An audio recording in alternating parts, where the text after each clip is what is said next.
Muito obrigado, Sr. Presidente. Naturalmente, também quero agradecer a presença do Dr. Carlos Santos Ferreira. E, Sr. Doutor, a minha primeira intervenção é um pouco em resposta à declaração inicial que aqui nos fez. E, Sr. Presidente, Sr. Doutor, eu permita-me que eu lhe diga que esta conclusão que eu também retiro é que se tivesse analisado as operações da Caixa durante a sua gestão com o mesmo detalhe, cautela e escrutínio com que analisou o relatório da Ernst & Young, porventura hoje não estaríamos aqui. Porque o Sr. Doutor faz uma análise para contradizer a auditora, contradizer os serviços que já aqui vieram fazer declarações completamente diferentes, o próprio Presidente do Conselho Fiscal, Dr. Paz Ferreira, e, portanto, todos estão errados, só o Sr. Doutor é que está certo. E eu presumo porquê. Aliás, o Sr. Doutor começa por dizer que pode existir aqui motivações políticas e pessoais nesta polémica. Foi assim que começou a sua intervenção. E eu respondo, Sr. Doutor, penso que não se está a referir ao Dr. Mário Centeno, que disse o seguinte, e passo a citar: é evidente que existiu má gestão na Caixa, mesmo para aqueles que não conhecem esta auditoria. E eu subscrevo a afirmação do Dr. Mário Centeno, e eu sou insuspeito para subscrever uma afirmação do Dr. Centeno. E o Dr. Centeno disse mais: a Caixa já está a trabalhar no apuramento das responsabilidades civis, porque o Ministério das Finanças deu-lhe essa indicação. E o Banco de Portugal tem também que avançar com processos contra-ordacionais. Logo, aquilo que o Sr. Doutor aqui fez, eu compreendo, é humano, foi procurar defender-se já desses processos de contra-ordenação e processos de responsabilidade civil que podem estar a ser preparados contra a sua gestão. E porquê? Porque a sua gestão, Sr. Doutor, foi responsável por 2/3 das percas relacionadas com as operações do Top 25. Aconteceram sobre a sua gestão. E aconteceram sob a sua gestão, levando depois a que uma das maiores recapitalizações da história portuguesa tivesse que ocorrer, milhares de milhões de euros dos contribuintes portugueses tiveram que ser metidos na Caixa. E tem que haver responsáveis. E os responsáveis não é o clima, as alterações climáticas, não é a conjuntura externa, é atos concretos de decisão. E há atos concretos de decisão porque, Sr. Doutor, há verdade que há responsabilidades do contexto. A banca é um negócio de risco. Mas quando se tomam decisões contra pareceres, e é a auditora que o diz, e nós procuramos nas atas e não encontramos fundamentação para se contrariar os pareceres e se avançar com as operações, é natural que se pergunte qual é a motivação. Qual é a motivação que teve por trás da aprovação destas operações? E até agora o Sr. Doutor não nos conseguiu esclarecer que motivações foram essas. Eu compreendo, volto a dizer, porquê? Porque está a defender-se desde já dos processos que possam ocorrer, quer civil, quer responsabilidade contra-ordenacional. Mas eu vou mais longe, Sr. Doutor. Aquilo que nós assistimos é, durante vários depoimentos, ao contrário da primeira comissão, é que são os diretores que vêm aqui dizer-nos aquilo precisamente que se passava. E aquilo que eles nos dizem, por exemplo, dizem-nos o seguinte, olhando para o caso Valdelou, eu recebi o processo já feito por um administrador, que me disse, está aqui o processo, leve-o para a Comissão de Crédito. Isto é normal? Claro que depois a responsabilidade é de quem? É do diretor que o levou à Comissão de Crédito ou foi do administrador que lhe pôs nas mãos o processo já preparado? E quando, já agora, um amigo dessa administração, não era vice-presidente, acompanhou depois, foi para o outro banco, num processo que já vamos falar, o Dr. Armando Vara, naturalmente. E aqui até se pode dizer, nós podemos ir mais atrás. É que o Dr. Campos e Cunha, na primeira comissão, disse que uma das razões que levou à sua demissão de Ministro das Finanças foi não querer fazer a demissão da administração da Caixa Geral de Depósitos que lhe estava a ser imposta pelo Primeiro-Ministro. O Dr. Teixeira dos Santos aceitou essa alteração e podemos perguntar-te logo, não é assim, é quando ele cá vier, o que é que estava por trás dessa motivação. Mas quando nós associamos essa motivação ao que aconteceu a seguir na Caixa, nós, se calhar, temos suspeitas avultadas de qual eram as motivações reais das mudanças que queriam que acontecessem na Caixa Geral de Depósitos, porque os resultados estão hoje à vista de todos nós. Não sei se pode já comentar. Posso e tenho imenso gosto. Deixe-me começar, como se costuma dizer, pelo princípio. O Sr. Deputado terá ouvido o que eu disse e ouviu bem, mas deixe-me então ler-lhe aquilo que eu digo, quando eu dizia, revela-se particularmente importante e oportuno o trabalho desta Comissão Parlamentar de Inquérito, pois num contexto de procura da verdade que se acredita isento de ideias e conclusões pré-concebidas, deixe-me dizer-lhe que não é aquilo que me pareceu ser a sua intervenção, oferece a possibilidade de apresentar explicações, clarificações, razões e argumentos, o que até agora pouco aconteceu. Ou seja, eu permiti-me fazer na introdução aquilo que me parece óbvio, que é um voto de confiança no trabalho da Comissão e numa Comissão sem ideias pré-concebidas. Fiquei, deixe-me dizer-lhe, um pouco triste quando da sua intervenção me pareceu que havia ideias pré-concebidas. Eu tenho grande esperança que resulte dos trabalhos finais aquilo que os senhores ouviram às várias pessoas. E deixe-me dizer-lhe que não ouvi o doutor Paz Ferreira, de quem, aliás, sou amigo há 40 anos, dizer uma coisa nada de diferente do que eu disse. Num ponto. O doutor Paz Ferreira disse, tanto quanto eu entendo, que alguém lhe tinha mostrado uma carta ou uma posição do doutor Cabral dos Santos, em que se dizia, mas tratando-se do fulano de X, esse senhor tem sempre um tratamento especial. Foi mais ou menos isto. Diga. Não. Bom, eu o que lhe respondi foi, que me permite dizer, é que efetivamente nunca vi essa pessoa em questão, esse cliente em questão, com um tratamento fora do comum. O doutor citava, digamos, o doutor Mário Centeno, que diz, mesmo a gente não lendo não sei o quê, a auditoria, houve má gestão. Sr. Deputado, se me permite, o 25 de Abril fez-se para isso. É que para cada um possa exprimir as suas opiniões. Boas, más, tontas, não tontas, acertadas, erradas, todas, quaisquer. O doutor Mário Centeno tem esta opinião, tem todo o meu respeito. Tentei dizer-lhe, e fui eu que tomei a iniciativa, dizer-lhe que o maior número de casos do Top 25 são dos anos, do período 2005-2007.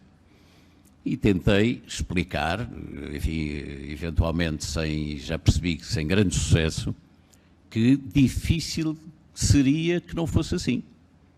Porque aquilo que se seguiu, o Sr. Deputado podia ter feito o que quisesse, a menos que não desse nenhum crédito. Mas podia ter feito tudo o que quisesse. Por outro lado, deixe-me dizer-lhe que acho, e isso escrevi, que acho sui generis que se continue, efetivamente, a falar dos milhões das perdas e que se esqueçam os resultados e os lucros. Acho sui generis.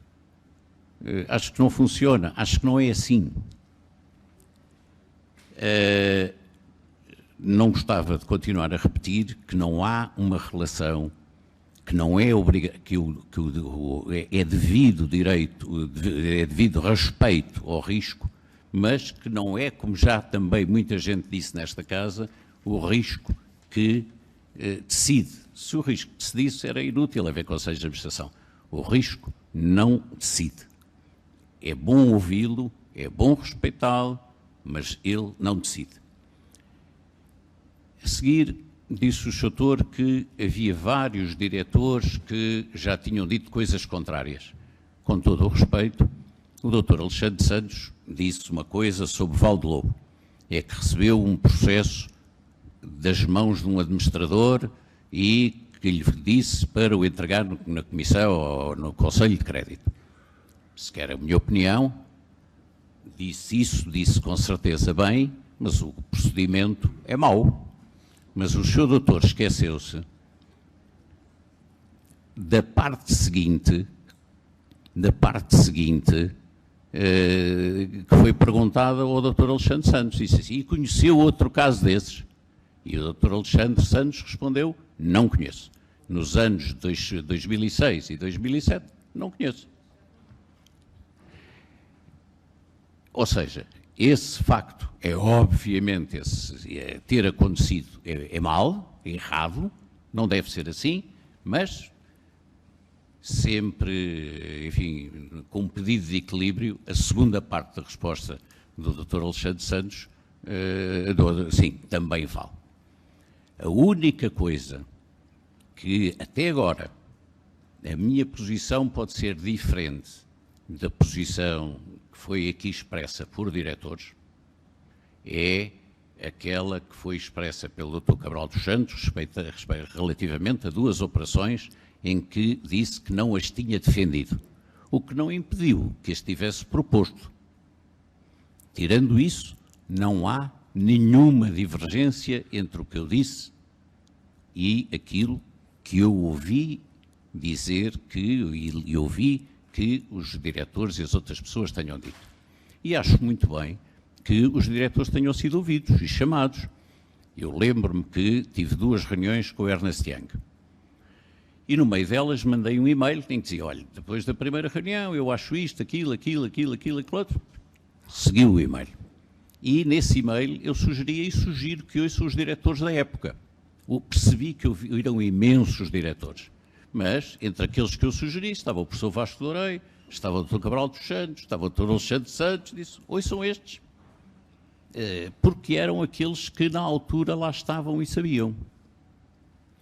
Bom, primeiro comentário. Guardo-me agora para a sua resposta, para depois avançar com uma minha. Diga. Sr. Doutor, em relação ao Dr. Paz Ferreira, estou a dizer porque ele disse que avançou com vários alertas. E aquilo que aqui nos diz na sua intervenção é que não recebeu nenhum alerta. E, portanto, há aqui uma contradição clara com aquilo que ele nos disse aqui na sede de Comissão Parlamentar. Em relação ainda à Operação Valde Lobo, não só que isso foi estranho, como o Conselho Alargado decidiu dar autorização para que o mesmo administrador Armando Vara pudesse conceder, só ele, sozinho, 6 milhões de euros e baixar o spread a um cliente. Isso era normal que acontecesse? Sr. Deputado, 2 coisas. Os alertas que o professor Paz Ferreira disse ter feito eram, com todo o respeito, alertas que não eram dirigidos ao Conselho de Administração. Penso eu. Eram dirigidos ao Conselho de Administração. O Dr. Paz Ferreira foi meu contemporâneo. Pergunto, não sei o que estou a perguntar o que é que ele disse. Sr. Presidente, não era, Sr. Doutor, não era para a comunicação social, como podem imaginar, nem era diretamente para os serviços. O Conselho Fiscal, o seu interlocutor é a administração da Caixa Geral de Depósitos. Se depois, o que é que a administração faz a seguir com os alertas, com as recomendações, etc., do Conselho Fiscal, isso é outra coisa. Deixe-me dizer-lhe 2 coisas. Não, sinceramente, claro. Deixe-me dizer-lhe 2 coisas. Em primeiro lugar, como ele próprio disse, o Dr. Paz Ferreira e eu fomos contemporâneos por pouco tempo. Pode-se ver, mas estamos a falar de meses. Deve ter havido um parecer do Dr. Paz Ferreira respeitante ao período em que eu estive como Presidente. Certo? Não, é relevante. Mas peço-lhe que confirme isto, porque é relevante, porque uma coisa é dizer-se, o senhor recebeu, o Dr. Paz Ferreira veio aqui e disse que fez não sei quantos alertas, e eventualmente, confirmando isto que eu agora lhe disse, o Sr. Deputado provavelmente chegará à conclusão que não está a falar com o interlocutor certo. E há mais um ponto, é que, com todo o respeito, fez, pelo menos, sobre o segundo semestre, provavelmente, de 2007. Sobre o segundo semestre de 2007, admito, doutor, não vale a pena, o melhor é a gente ir ver. O melhor é a gente ir ver.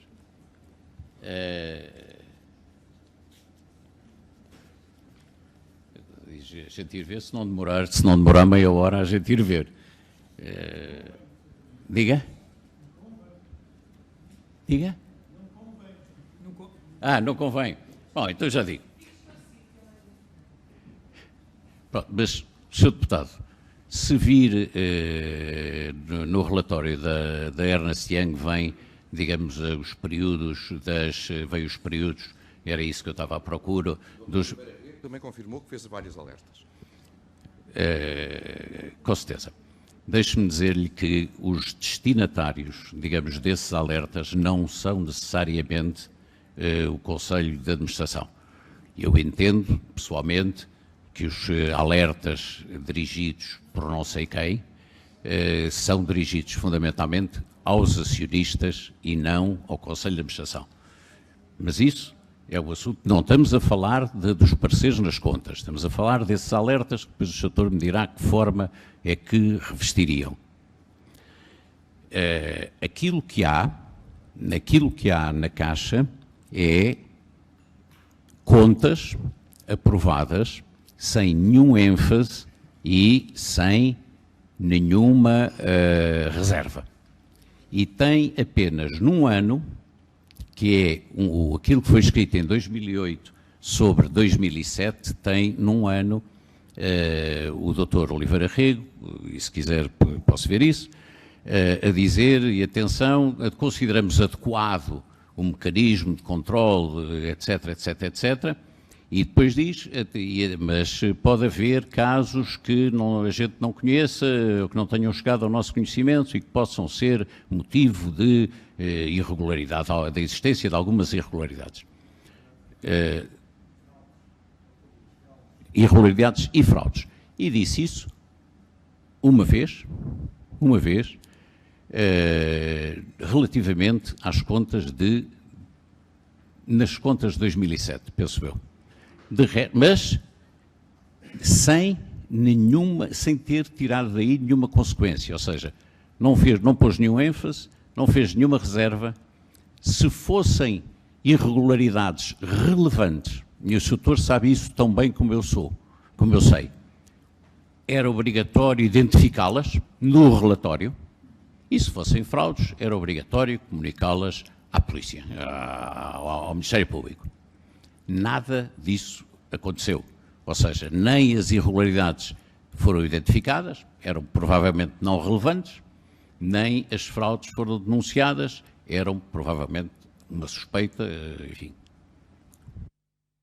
A segunda fase da minha pergunta foi sobre a mesma operação que o Dr. Armando Vara preparou o dossiê e entregou. O Conselho Alargado permitiu que ficasse nas mãos dele a concessão de mais 6 milhões.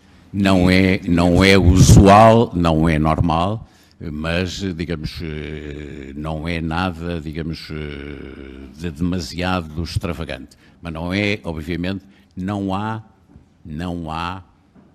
por norma, uma delegação desse âmbito, digamos, num administrador. É que nós compreendemos, Sr. Doutor, é que se for um português normal que se dirige à Caixa Geral de Depósitos, não tem este tipo de tratamentos. E, durante esta administração, houve este tipo de tratamento para clientes especiais. Pode não ser o tratamento de favor, para não entrar em outras ilações, mas que são comportamentos fora do normal da administração para clientes especiais, face à generalidade dos cidadãos, porque de certeza que se eu lá for pedir qualquer coisa, não é o tratamento que me vão dar. Doutor, não tenho, digamos, essa convicção. Se vir bem, grande parte destes assuntos, destes dois casos que vêm, digamos, nesta auditoria, são todas de grandes empresas. A maior parte. O que é normal. que as maiores perdas sejam geradas nos maiores créditos. Também é normal. E, evidentemente, não é possível comparar, como o Sr. está a tentar comparar, Sr. Deputado, peço-lhe desculpa, não, valha-me Deus, está a tentar comparar, digamos, um setor, se calhar se fosse à Caixa, digamos, era tratado ainda de uma forma mais especial, assim que a pessoa do balcão o reconhecesse. Também não era bom, deixe-me dizer-lhe, que não era bom, porque, na verdade, aquilo que é importante é que todas as pessoas sejam tratadas não de maneira a sentirem-se especiais. Todas. Todas por igual e todas especiais. Agora, é difícil comparar uma grande empresa com um caso, digamos, individual. Ok. Isso significa que para grandes empresas pode haver situações especiais em que o administrador possa alterar os spreads, possa ficar com margem para conceder créditos de milhões, enquanto que para uma pequena empresa ou para um cidadão isso não aconteça, é a ilação que se retira das suas palavras. Sr. Doutor, mais uma vez, olhe que não. Aquilo que eu lhe estava a dizer é que se vir todos os casos, não encontra outro caso em que tenha havido uma alteração dessas delegada. Vai encontrar outros casos em que há redução ou alteração de condições e de spreads, voltando ao Conselho de Crédito. Então, e o que é que terá motivado isto?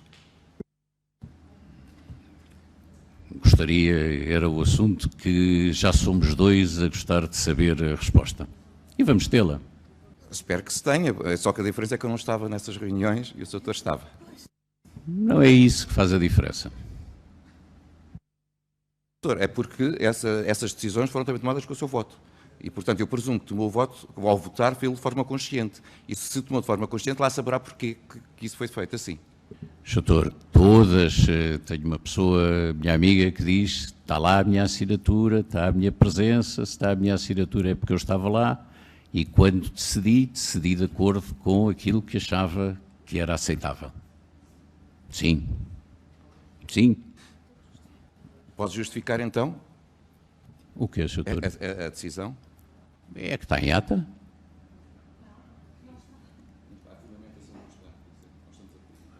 Peço desculpa. A fundamentação não está, por isso é que estamos a perguntar. Doutor, a fundamentação estamos a falar de Valdelobo. A fundamentação de Valdelobo é razoavelmente fácil. Estava-se, e já disse isto uma vez, numa época em que se procurava fomentar a venda de crédito. Era esta decisão de concessão para o Dr. Armando Vara poder atuar da forma como, com esta discricionariedade? Doutor, deixe-me dizer-lhe que não faço neste momento a menor ideia de qual é a fundamentação, digamos, para essa decisão particular. Isso já eu aceito. Mas, doutor, será que as cautelas que está a ter, quer na intervenção inicial, quer ao longo da sua intervenção, estão relacionadas com aquilo que já aqui disse e que eu sou obrigado a perguntar, se não nos pode dizer algo mais quando disse que não quer falar em algumas coisas porque não quer piorar a situação em que se encontra o engenheiro Sócrates? Não. Aquilo que, se não se importa de ajudar a minha memória, que às vezes falha, a pergunta a respeito do engenheiro Sócrates era sobre se eu tinha falado com ele por causa de alguma operação de crédito. Valdelobo e outras operações. Não, essa... A resposta foi, ele está num momento muito delicado e eu não quero aqui piorar a situação em que ele se encontra. O que leva-nos à suspeita que, de facto, pode haver aqui muita informação que o doutor pode não nos querer contar, ok, para não piorar a situação do engenheiro Sócrates.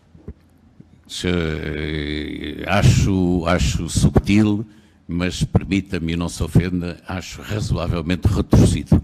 Mas acho subtil. Não, tinha de entender a minha declaração como uma declaração cavalheiresca, neste sentido. Não tem nada, não sei nada relativamente a Valdelobo ou a qualquer outra operação. Agora, o que eu sei é que há um risco, como se vê como se vê da intervenção do Sr. Doutor, há um enorme risco em que as palavras possam ou ser malditas, ou que pode ter sido o meu caso, ou ser mal entendidas, o que não é com certeza o caso do Sr. Doutor. E esse statement só pode ser visto, deve ser visto comigo a dizer: há aqui uma pessoa que está numa situação da vida que todos sabemos qual é. Eu, efetivamente, não gostaria de dizer nada que pudesse ser interpretado da forma A ou B ou C e que ainda possa levar a causar-lhe ainda mais problemas. O facto de o doutor poder pensar que pode fazer declarações que lhe podem causar mais problemas é que nos leva a pensar que declarações seriam essas. Doutor, desculpe, é o que eu lhe digo, pode haver... Não, doutor, não conto, porque rigorosamente não tenho nada para lhe contar, mas deixe-me dizer-lhe o seguinte: prova-se que o meu cuidado é mais do que exigível, é mais do que deve ser. Se com um statement que a mim me parecia tão claro, o doutor tira tais conclusões, então o melhor é não fazer statement nenhum. E não é necessariamente andar à volta. Ok, deixe-me então só passar, porque o tempo de facto escasseia, a um último grupo de questões relacionado ainda com o financiamento ao BCP. E aí, com o financiamento ao BCP, a minha primeira pergunta, ok, já compreendemos o vosso raciocínio e o raciocínio do Dr. Santos Ferreira, que eram operações normais, que não houve tratamento especial, que etc, etc, etc. Mas, e que disse-nos já hoje também aqui, que só mais tarde se veio a perceber do desígnio que estava por trás dessa operação de compra de ações do BCP. E isso foi uma afirmação sua. Só mais tarde é que percebeu do desígnio que estava por trás destas operações. Aqui disse aqui, sim senhor. E aqui que eu levo a perguntar é que se só percebeu isso antes ou depois de ter passado para a administração do BCP. Peço-lhe imensa desculpa. Pode tentar, o doutor que tem uma memória, umas notas excelentes e bons pessoas a assessorarem, pode tentar enquadrar essa minha frase. Então, que o doutor disse que não achou a operação anormal e que só mais tarde é que se apercebeu do desígnio que estava por trás da operação tão alargada de compra de ações do BCP. E daí a minha pergunta, que só percebeu esse desígnio antes ou depois de ter ido para a administração do banco. Mas, doutor, eu nem me tinha percebido que tinha dito isso. É mau. Estamos perante uma comissão de inquérito, onde eu sei, doutor, não me lembro está isso. perante um tribunal e, portanto, as pessoas têm que ter cuidado com tudo aquilo que diz. Não, é evidente. Deixe estar, porque eu gostava depois, se conseguir enquadrar-me essa statement, eu ficava-lhe grato. Isso ficava-lhe sinceramente grato. Respondo que, efetivamente, se a expressão se era depois de eu estar no BCP ou antes de eu estar no BCP que me apercebi, como é que era, doutor? Do desígnio da aquisição de ações.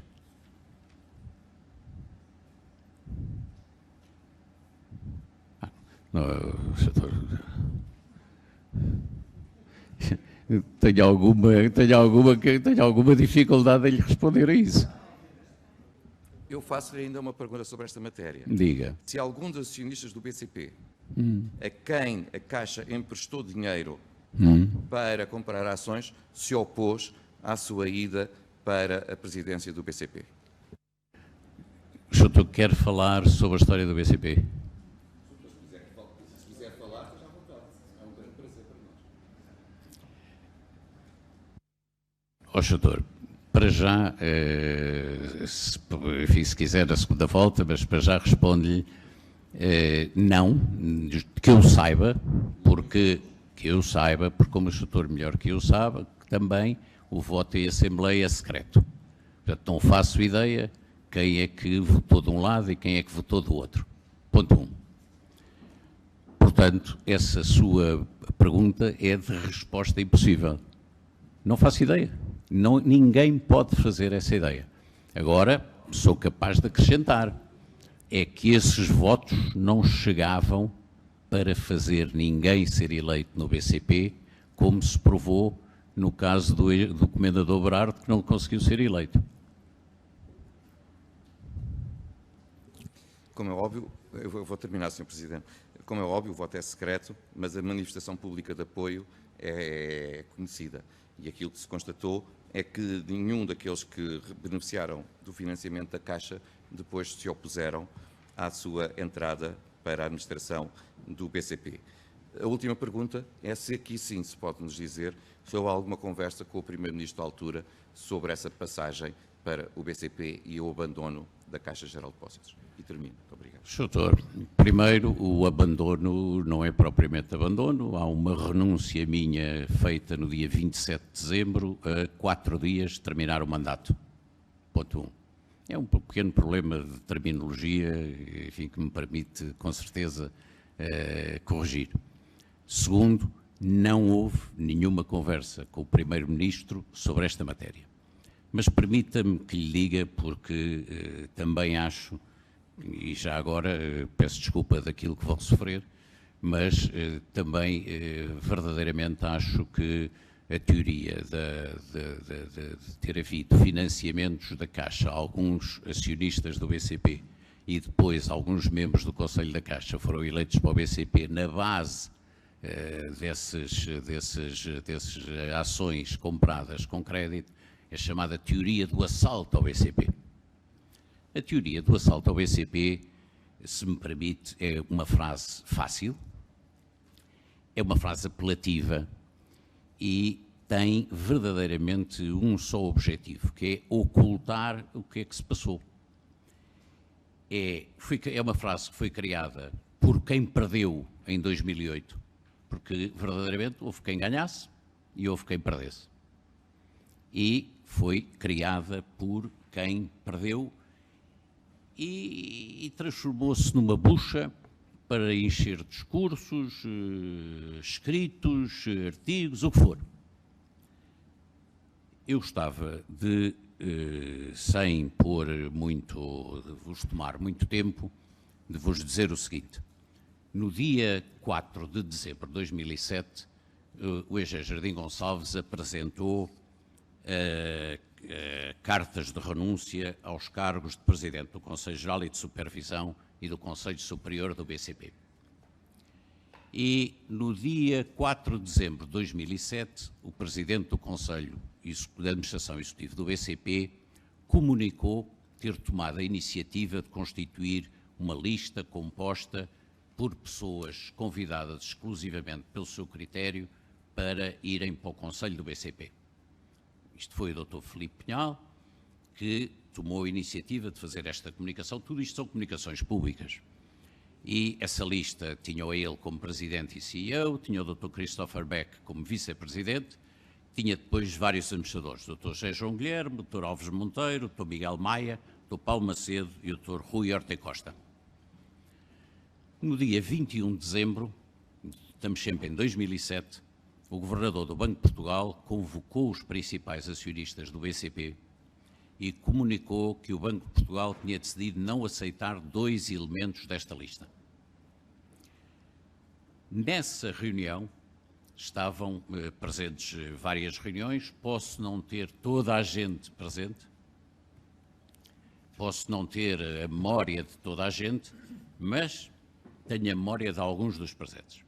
Estava a EDP representada pelo Dr. António Mexia, estava efetivamente o Sr. Manuel e José Manuel Filho, estava o Sr. Bernardo Muniz da Maia, estava o Comendador Berardo, estava o Dr. Fernando Ulrich, estava eu. Estes, lembro-me pelo... estava o Dr. alguém, o Dr. Ferro Ribeiro, a representação do Dr. Stanley, admito. E penso, mas não garanto, que estivesse o Dr. Pedro Teixeira Duarte. Bom, no dia seguinte, dia 22 de dezembro, há uma reunião na EDP e nessa reunião estavam presentes estas mesmas pessoas. Admito que tivesse mais alguém. Francamente, estou a falar muito também já de cabeça. E eu participei nessa reunião até o momento em que se começaram a discutir nomes, e quando se começaram a discutir nomes, já disse isto na última comissão, e fui objeto de um comentário que ainda hoje me lembro, e quando se começaram a discutir nomes, saí dessa reunião. No fim da reunião, as pessoas vieram ter comigo e disseram, nós gostávamos que você encabeçasse, digamos, uma lista, digamos, ao BCP. Pedi-lhes tempo, obviamente, para consultar os acionistas principais. E aqui estamos a falar da Eurico, estamos a falar da Sonangol, estamos a falar do Banco Sabadell, pelo menos estes. E foi o que fiz nos dias seguintes. Obtida a resposta dos acionistas principais, no dia 27 de dezembro, eu renunciei ao lugar na Caixa, apresentei, digamos, a minha demissão ao Dr. Paz Ferreira, que a fez seguir para o acionista. E entrei de férias, claramente. Seguiram-se uma série de demissões, que não interessa aqui para o caso, porque aconteceram dentro do BCP, não estamos aqui a discutir o BCP, e no dia 28 de dezembro o BCP comunicou o seguinte ao mercado. O BCP informa que no decurso da reunião do respectivo Conselho Superior, realizada a 27 de dezembro de 2007, tomou informalmente conhecimento da composição da lista, entre paredes, preliminar, que fulano tal organizou e pretende apresentar aos acionistas do BCP na próxima Assembleia Geral, a 15 de janeiro de 2008, tendo resolvido manifestar o seu apoio à referida lista. 28 de dezembro. Mais informa que a composição da referida lista não foi ainda submetida ao seu presidente da mesa da Assembleia Geral. É destes dias que vários acionistas de relevo do BCP manifestam o seu apoio à lista. E entre esse apoio está a Eurico, assinada, que era o maior acionista, não, o maior acionista até era o BPI, na altura, mas está a Eurico, e está o engenheiro Jardim Gonçalves, assinando por ele e pela mulher, e está o doutor Filipe Pinhal. Tudo isto são documentos públicos, são públicos, tão públicos que, Sr. Presidente, lá-lhe os dois também, fiquei. Aquilo que acontece é que, dia 28, a lista foi submetida e foi subscrita por estes acionistas todos, os grandes acionistas do BCP, toda a gente, a Eurico, a Teixeira Duarte, a Sonangol, por aí fora. Dia 30 de dezembro, o professor Miguel Cadilho apresentou a sua candidatura, com uma lista. Estava dentro do prazo. E no dia 8 de janeiro, o Conselho Superior do BCP reuniu para ouvir uma exposição sobre a estratégia que cada um dos dois candidatos, eu e o Dr. Miguel Cadilho, tencionavam apresentar para o banco. Ouviu as exposições e também os poupou isto tudo, o Conselho concluiu que ambas as candidaturas são credíveis e competentes para a gestão executiva do banco. E ainda que apoiará o Conselho de Administração Executivo que vier a ser eleito. Ora bem, este Conselho Superior incumbia-lhe pronunciar-se sobre os aspectos mais relevantes da vida do banco e tinha pessoas, não me pergunte se estiveram presentes ou não, porque eu tenho, efetivamente, tive acesso à convocatória e ao comunicado final, mas não tive acesso à ata, mas faziam parte do Conselho Geral, do Conselho Superior, peço desculpa, o António Gonçalves, o Dr. João Alberto Pinto Basto, o Pedro Teixeira Duarte, o Dr. Vasco de Melo, o Swoloff em representação da Eurico, o Sr. Lugero Marques, o engenheiro Dias da Cunha, o Dr. Alexandre Soares dos Santos, o Dr. Josepe Óleo, que é o presidente do Sabadell, o engenheiro Luís Valente de Oliveira, o Sr. Manuel Alfredo Melo e o Ricardo Baião, o engenheiro Ricardo Baião Horta, por aí fora. O que eu digo é que, na verdade, esta teoria do assalto, quer dizer, é um bocado, para assalto, já é muita gente, digamos, a fazer isto. Já é muita gente, é demasiada colaboração para haver um assalto. Há uma Assembleia Geral que acontece em 15 de janeiro e essa Assembleia Geral teve a presença do maior número de acionistas desde essa data até hoje. E aquilo que aconteceu é que a lista que eu encabeçava teve 97,7% dos votos e a lista que o professor Miguel Cadilha encabeçava teve 2,1% dos votos. Queria lhe dizer que nem todas as votações tiveram esta diferença. O professor Menezes Cordeiro foi eleito por uma diferença de 10%, 55 contra 45 para presidente da mesa da Assembleia Geral. E o comendador Brardo, que encabeçava uma lista para o Conselho de Remunerações, foi derrotado. Bom, queria lhe dizer que em todos os anos que seguiram, portanto, 2008, 9, 10 e 11, as votações respeitantes à apreciação da administração foram sempre da ordem dos 93% em 2010 até 99% em 2011 e 2009. E, relativamente, portanto, à grande teoria de que há uma entidade, que é a Caixa, que financia uma pessoa, duas talvez, no meu tempo, e que isso faz com que, digamos, consigam ser eleitos para o BCP, para a administração do BCP, confesso que, para mim, estamos na categoria do mito urbano. Não é verdade. Não é verdade. Alguns dos factos que aqui hoje referi nunca tinha achado que os devesse referir, sendo públicos, mas também há limite, digamos, para as histórias. E, portanto, pareceu-me que era um bom momento para contribuir para o fim desta história. E pronto. Então. Muito obrigado.